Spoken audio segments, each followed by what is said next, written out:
One of the most famous stories about the power of the mind may not have happened the way we've been told, and that makes the lesson even better.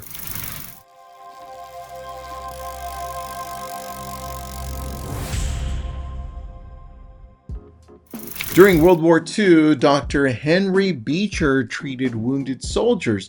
The story says his team ran out of morphine, gave a soldier saline while calling it pain medication, and watched him calm down. Now, historians haven't found a primary source proving that moment happened, but Beecher later published a major paper called The Powerful Placebo.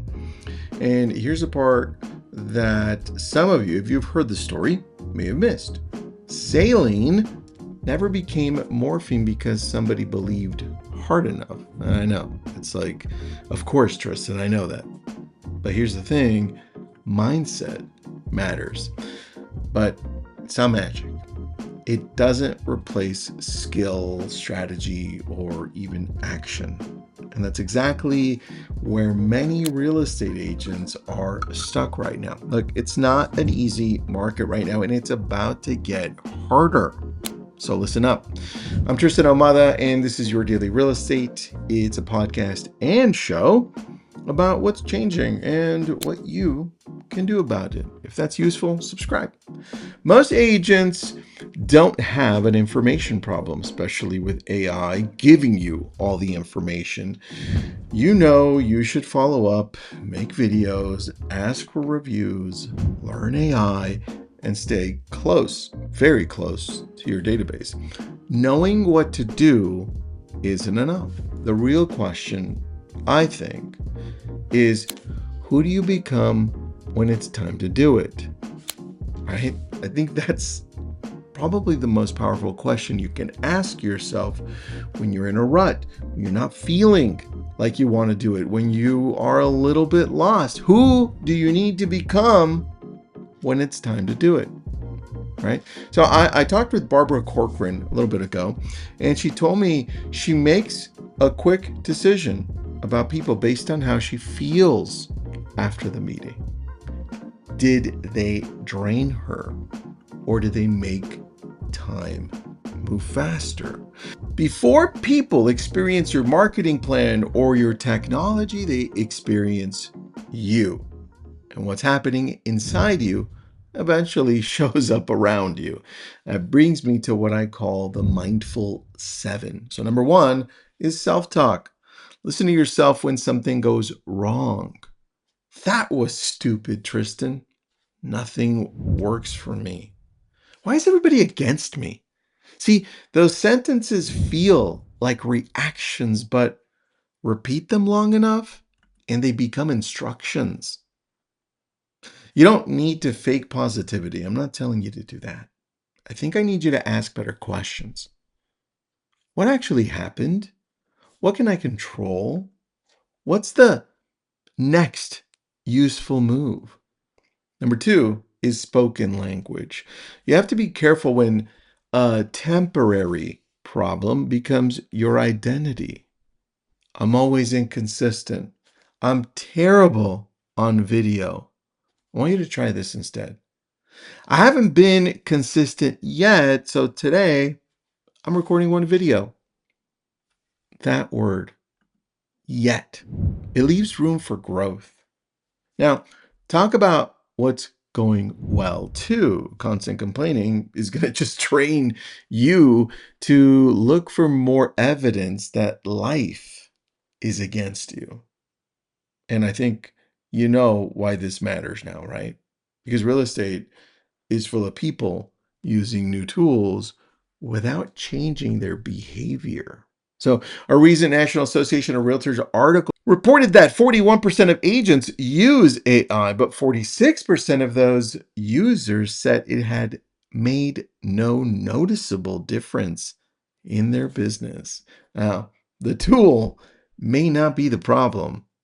The operator may have never built a real process around it. In fact, that's why we built a Brilliant Tribes AI workshop to show people what they're actually not doing and missing out on. And let me tell you, it changes your business. But number 3 is learning and unlearning, right? Along the lines of the AI workshop.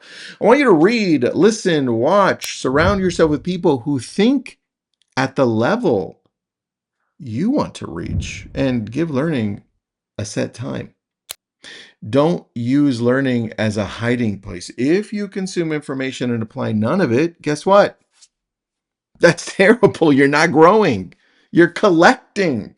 And even then, you're collecting things, and at some point, you're going to just forget it. Because if you don't use it, you actually lose it. Now, learn one thing and use it that day. This is why when we're running the workshops, we want you to use it then, because it's an actual workshop. I want you to learn. Now, release old beliefs when that evidence changes, because as you're learning, guess what? You start believing different things.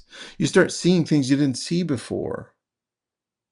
The metaverse, crypto, and the blockchain, they didn't reshape everyday real estate as quickly as many predicted, right? The immediate shift is AI changing research, operations, and discovery. So don't marry a prediction. Watch what customers actually do, and also watch what you're doing and how you're changing. Number 4 is reflection. This is my favorite one. This is the one that helped me change the most. Carol Dweck made the difference between a fixed mindset and a growth mindset pretty easy to understand. A fixed mindset says, I'm not good at this. A growth mindset says, hey, I'm not good at this yet. There's the secret word yet again, right? I'm not good at this yet. So, what do I need to practice? Once a week, ask, where did I avoid discomfort? Where did I make an excuse? What will I practice next? See, awareness gives you somewhere to begin. You see the shift here, going from complaining internally and then verbalizing it to actually asking yourself better questions so you become aware? Because that's really the beginning of all of this. Number 5 is practicing the discomfort. This is where your mindset becomes action. You got to make the call. Publish the imperfect video. Ask for the review. Try the new workflow. Hire help for the task you shouldn't be doing anymore.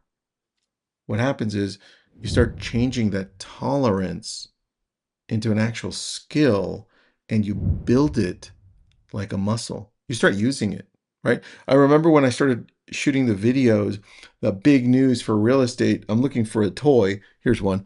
Because initially I would have to hold a toy to have the confidence to shoot the videos that we're talking about, the market, numbers, details, because I just had this fear. I'm like, there's a lot of people out there already criticizing me specifically for a lot of things. Well, I'm just opening up this whole new avenue for people to criticize me. And yes, guess what? They did. But now they're doing it less. They still criticize me. But this started giving me the confidence. So I started holding this and doing it daily.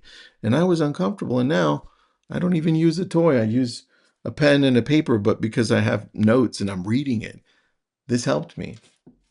And I developed that muscle. And I want you to do the same thing. Let me reference some research. Bank of America's 2026 Home Buyer Insights Report found that 1 in 5 prospective buyers and homeowners had used AI tools or chatbots for home buying research. I mean, is that really news? Right? Not really. Yet, people still preferred human expertise for major steps like touring a home and getting legal or contract guidance. That makes sense. So that's where this industry is going. It's not technology or relationships, it's technology for speed and people for trust. See, the agent who understands both, it's kind of hard to replace, right? You're showing up consistently, and you're building that trust so people are going to come to you. Number 6 is protecting what I call the big 3: your mind, your body, and your closest relationships. Your business doesn't operate separately from your life, right? So sleep affects your patience. People affect your energy, unfortunately or fortunately. A business that makes money while destroying your health or family is not a successful system. The next generation of companies have to offer more than a commission plan. People will ask, will this place help me build a good business and a good life? Right? Community support and well-being, I think all of those things, affect performance. And number 7 is routine. When pressure rises, you usually fall back to the level of your habits. You've heard it said in many ways. There's an old line Warren Buffett often repeats: the chain of habits are too light to be felt until they're too heavy to be broken. One of my favorite lines. So build a morning routine that decides your day before your inbox or your text chain does, right? Learn something, move your body, choose 3 actions that matter most. At night, review what moved forward and decide tomorrow's first move. Now, make that routine fit the next phase of real estate, because your personal reputation is really becoming more important than the logo behind you. Your local knowledge has to exist online, not only in your head. Google business profile, reviews, local services ads, YouTube, and local content, all of that matter. And Google's AI search guidance says the foundation really hasn't changed. Create unique, useful, people first content. People first content, right? If you want me to repeat that last piece, that is the key. Create unique, useful, people first content. But guess what? You won't be able to create any of that if you're consistently out of whack internally. So when you're looking at creating, think about you first. And remember, your mindset determines how you see change. Your habits determine whether you adapt them or adapt to them. If this is helpful, please subscribe to Your Daily Real Estate and ask yourself one question before you go. What do I already know that I need to do that I have still not turned into a habit? Show up better. Thank you so much. I'll see you tomorrow.